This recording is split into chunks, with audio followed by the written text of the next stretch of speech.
Hi guys, my name is Aditi Verma.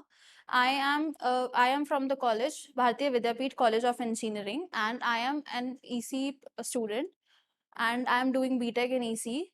So basically, I'm here to share about my training journey, which is held in our college. So it was pretty good for a person that is coming from an EC background. So we deal a lot with core subjects, but when I started learning about MERN stack, and Amit sir really helped in that.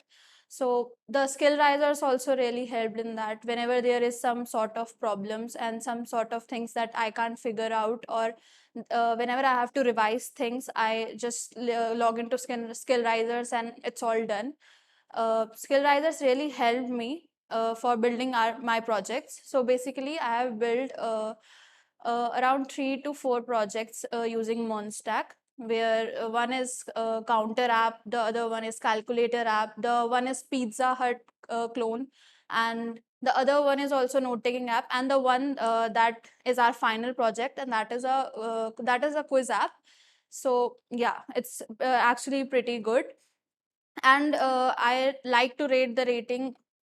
I'll like to rate the rating 10, obviously, because it was really a good experience for myself, and I really think that is really really helpful, and I learned a lot about Monstack, and I really think that I am able to build a website on my own now.